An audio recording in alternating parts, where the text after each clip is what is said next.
Welcome to Magnificat TV's newsletter dedicating to offering news about the Church. Today is May 20th, 2020.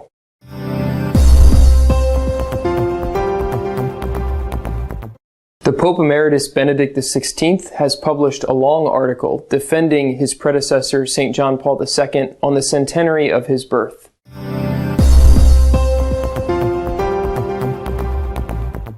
The Vatican's head of finances has admitted to the Vatican's financial difficulties, but has denied that they are on the verge of bankruptcy.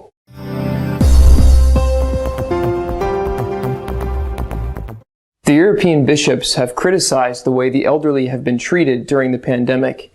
Thousands have died without receiving treatment in hospitals.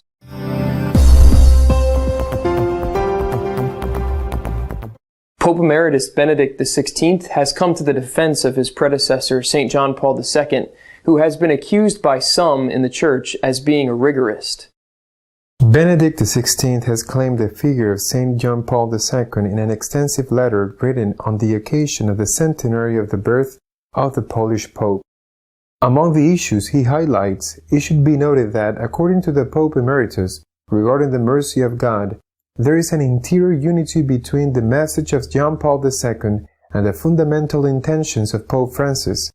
In his letter, the Pope Emeritus goes through the life of St. John Paul II, beginning with his childhood in a Poland which had just regained its independence. After explaining the life process which led to his priestly ordination and his subsequent access to the episcopate, Benedict XVI highlights that the Second Vatican Council became a teaching for the entire life of the Polish pontiff. According to the Pope Emeritus, when Karol Wojtyla was elected successor to Peter, the Church was in a desperate situation due to the post-conciliar crisis, fueled by the way the liturgical reform was implemented. Benedict XVI stresses the great number of apostolic trips that John Paul II made, as well as his extensive teaching, especially through his 14 encyclicals.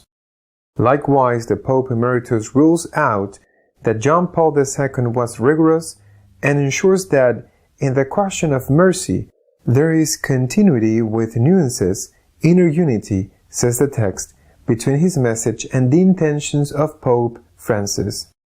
Conclusively, Benedict XVI establishes parallels between John Paul II, Leo I, and Gregory I, both the Great, leaving open the possibility that the Slavic pontiff would also reach the status of the Great.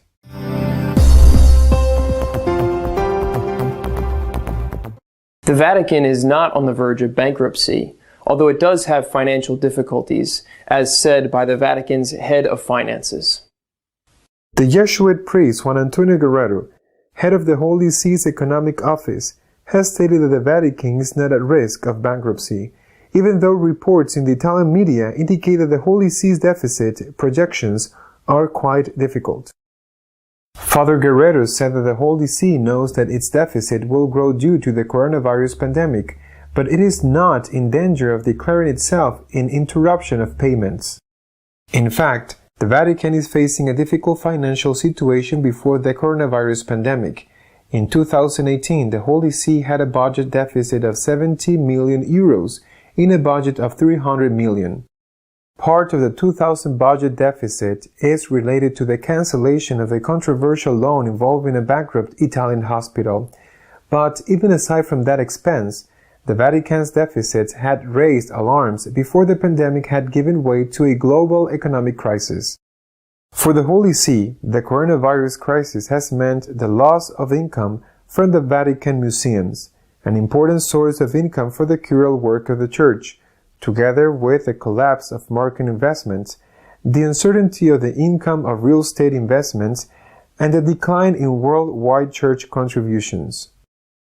On May 10th, an Italian newspaper leaked an internal Vatican report which projects an income reduction of at least 30% and possibly up to 80% in the next fiscal year.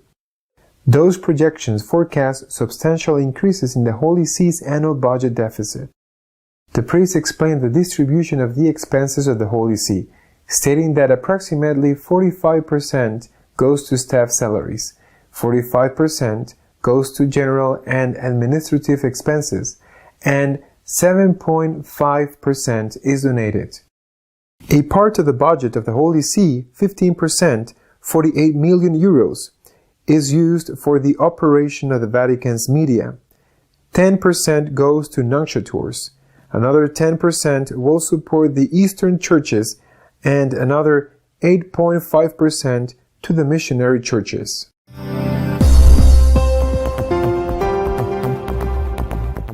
The elderly have borne the brunt of the pandemic, and European bishops have criticized hospital systems for the way that they've been treated. In the face of the coronavirus pandemic, the Commission of Episcopal Conferences of Europe has denounced the situation of the elder population in the continent. Many elderly people have died as a result of not receiving the required medical attention, given that, before the lack of resources, this care has been directed to younger people. In the current pandemic, the elderly represents the most vulnerable part of our societies. Recent statistics released by the World Health Organization paint a dramatic reality. Over 95% of the deaths due to COVID-19 in Europe have been people from age 60 or older, and up to 50% of the deaths have been at residence care centers for the elderly. Article 35 of the European Union Charter states that everyone has the right to access health prevention and to benefit from health care under the conditions established by national law and practice. However, due to the lack of a sufficient number of intensive care units in many members of the European nations, hospitals prioritized younger patients during the most acute phases of the pandemic. Difficult decisions concerning life-saving medical care will only be avoided in the future if we substantially invest in our health systems and apply policies that indeed support families, says Father Manuel Barrios, Secretary General of the Bishops.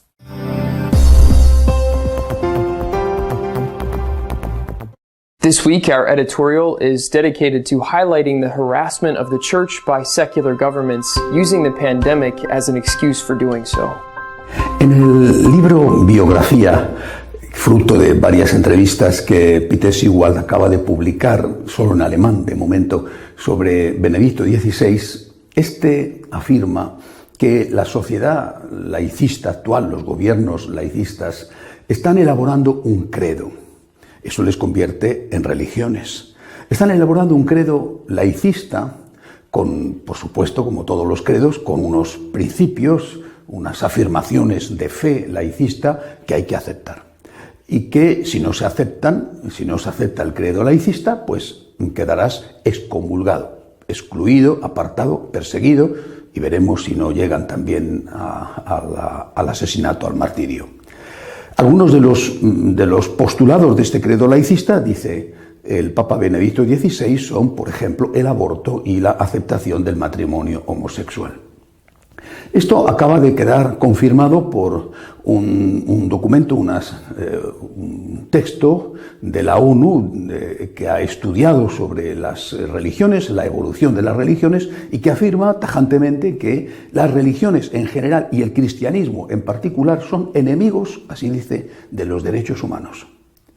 Ya somos considerados enemigos de los derechos humanos. ¿Por qué? Porque no aceptamos lo que ellos llaman los derechos de la comunidad LGBT, enemigos de los derechos humanos y por lo tanto personas a las que hay que excluir y perseguir, justo lo que en su libro en su biografía acaba de decir Benedicto XVI. Bueno, pues este acoso, esta exclusión contra la religión y en particular contra la Iglesia Católica, este acoso se está poniendo de manifiesto de una forma especial con motivo de la pandemia, ciertamente en unos países más que en otros. Por ejemplo, en España.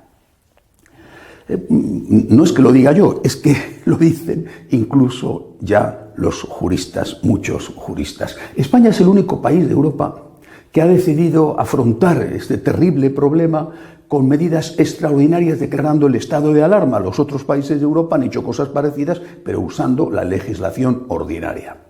Y esto es lo que los juristas denuncian como algo preocupante. Pongo algunos ejemplos. Un señor pone desde el balcón de su casa algo tan peligroso, tan subversivo, como el himno nacional. Pues bien, la policía entra en su casa, hace un allanamiento de morada sin permiso judicial con la intención de llevárselo preso. Menos mal que el hombre se defendió y pidió dónde estaba el papel del juez que permitía eso y la policía se tuvo que retirar. Poner el himno nacional es algo considerado subversivo. Un señor va a la iglesia en Galicia, un señor va a la iglesia a hacer una visita, la iglesia está abierta, es permitido, el señor entra en la iglesia no hay culto, no hay nada, está abierta. Bueno, el señor entra en la iglesia, hace una visita al Santísimo, sale de la iglesia, va a hacer la compra y le detiene la policía. Le detiene la policía y le ponen una multa porque este señor ha ido a la iglesia, ha salido después a hacer la compra. Naturalmente el juez archivó la denuncia y la multa no se ejecutó. Pero quizá lo más significativo acaba de ocurrir esta semana en Valencia. Allí, por decisión del arzobispo, el cardenal Cañizares, en la fiesta de la Virgen, de la patrona de la ciudad, la Virgen de los Desamparados, queridísima realmente por todo el pueblo en la ciudad y en toda la autonomía valenciana, bueno, pues por decisión del arzobispo, la imagen de la Virgen se ha asomado a la puerta de la iglesia. Asomado. No ha cruzado el umbral. Dentro de la propia iglesia, el vídeo está ahí, es clarísimo, dentro de la propia iglesia se muestra la imagen de la Virgen y afuera están unos cuantos fieles separados por la distancia obligatoria, con su mascarilla, con sus guantes, viendo a la Virgen. Bueno, pues denuncia contra el arzobispo, contra el cardenal, por subvertir el orden público. Asomas una imagen de la Virgen a la puerta de la iglesia sin ni siquiera cruzar el umbral y eres denunciado. Claro, el cardenal Cañizares, que está acostumbrado a torear miuras mucho más bravos, no se ha dejado intimidar y ha escrito una carta pública dirigida al concejal que le ha denunciado, llamándole abiertamente mentiroso y comparándole nada menos que con Nerón cuando usaba la mentira de que los cristianos habían incendiado Roma para cargar y perseguir a los cristianos. Esta historia del cardenal Cañizares, este acoso al cardenal Cañizares, me ha recordado la historia, una de las historias de San Juan Pablo II, cuyo centenario, el centenario de su nacimiento, vamos a celebrar el próximo lunes, día 18. Los comunistas en Polonia decidieron hacer una ciudad nueva en las afueras de Cracovia, una ciudad que acogiera sobre todo a los obreros que trabajaban en una siderurgia de nueva construcción que habían instalado allí, Nova Uta. Bueno, en aquella ciudad, modelo de lo que tenía que ser una ciudad comunista, horribles las casas, bueno, pues en esa ciudad no se construyó ninguna iglesia, tenía que ser un modelo. La sociedad, el mundo sin Dios, el mundo donde el Dios era el partido. Bueno, pues en esa ciudad se encontraron los comunistas con un problema. El problema se llamaba pueblo polaco católico, iglesia católica al lado de su pueblo. Después de mucha insistencia consiguieron, en 1958, un solar donde podían hacer el templo y un permiso de obras. Bueno, pero se encontraron, evidentemente, con la trampa, se encontraron con la burocracia. No había forma de que les dejaran hacer esa iglesia. Entonces decidieron, la iglesia y el pueblo, decidieron poner una cruz y celebrar misa delante de la cruz todos los días. Los domingos había hasta 10.000 fieles en la plaza asistiendo a la misa. Gran escándalo y preocupación inmensa de los dictadores. Bueno, pues al final la única solución que encontraron fue derribar la cruz. En 1960 decidieron mandar una grúa, una excavadora para quitar la cruz. La quitaron por la noche porque tenían miedo a que el pueblo se levantara. Quitaron la cruz por la noche. A la mañana siguiente la volvieron a poner los católicos. A la noche siguiente volvieron a quitar la cruz y a la mañana siguiente la volvieron a poner los católicos. A la noche siguiente la volvieron a quitar. A la mañana siguiente la volvieron a poner los católicos. Esto duró hasta 1967. Desde el año 58 hasta el 67, durante 9 años, los católicos estuvieron celebrando misa, invierno y verano, a los pies de esa cruz, sucediéndose durante el día, además, varios sacerdotes para celebrar la misa. Entre ellos, el que entonces era un desconocido obispo auxiliar de Cracovia, Karol Wojtyła. Karol Wojtyła, que llegó a celebrar, por ejemplo, la misa del gallo bajo el frío polaco en la Nochebuena, para poder estar con su pueblo antes de que esa noche, en cuando ellos se fueran, derribaran una vez más la cruz. Por fin, en 1967, después de 9 años ininterrumpidos de defensa de su libertad, por fin el régimen comunista tuvo que ceder y dio el permiso para que pudieran construir la iglesia que se construyó como María, Reina de Polonia. Esta es una historia, repito, que me ha recordado lo sucedido en Valencia con el cardenal Cañizares. Lo que nos enseña esta historia es que los derechos humanos, entre ellos el de la libertad religiosa, no son dádivas, no son concesiones que hacen los gobiernos al pueblo dócil. No es que tienes la libertad de expresión porque el gobierno dictatorial de turno te concede amablemente que si lo que vas a decir le gusta, te permita decirlo. O tienes libertad de religión porque el gobierno dictatorial de turno decide que el credo y los principios en los que tú crees le convienen a él. Los derechos humanos son propios de la persona y ningún gobierno del mundo puede conculcarlos. Y si lo conculca, si los viola, está entrando en el camino de la dictadura.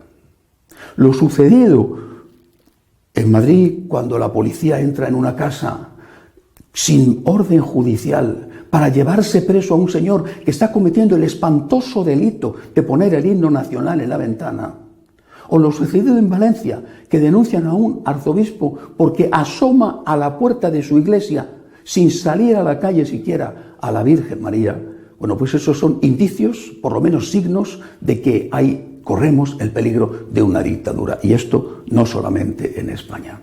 Creo que hoy más que nunca el ejemplo de San Juan Pablo II está vivo y hay que recordarlo. Tenemos que luchar. Tenemos que luchar por defender los verdaderos derechos humanos. Tenemos que luchar pacíficamente. Fue algo maravilloso que consiguió San Juan Pablo II, Karol Wojtyła, obispo auxiliar y después arzobispo de Cracovia. Pacíficamente. Él calmaba a la gente que tenía muchas ganas de usar la violencia contra los opresores y los dictadores. Pacíficamente, pero con tenacidad, con firmeza, sin rendirse. Si lo que ha hecho el cardenal Cañizares, que le ha colocado realmente en la historia, desafiando a los poderosos y denunciando a esos poderosos, lo que ha hecho el cardenal Cañizares lo hicieran otros, se hiciera más, seguramente estos que tienen aficiones de dictadores se lo pensarían 2 veces. Repito, los derechos humanos no te los regalan, son tuyos. Y tienes que defenderlos pacíficamente, pero con firmeza. Hay que recordar las palabras de San Juan Pablo II cuando apareció por primera vez en aquel balcón, en la logia de la plaza de San Pedro, recién elegido pontífice. Hizo suyas unas palabras de Cristo: no tengáis miedo, no tengáis miedo, porque Cristo ha vencido al mundo, no tengáis miedo.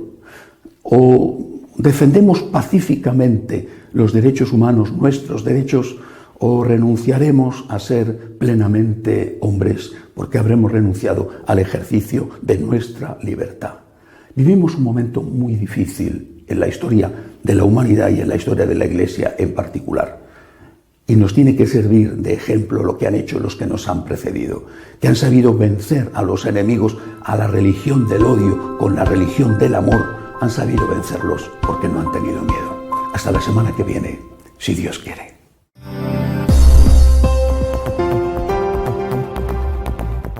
If you'd like to stay up to date on what's happening in the church, you can use our website, www.catolicosonline.org. Until next week, God willing.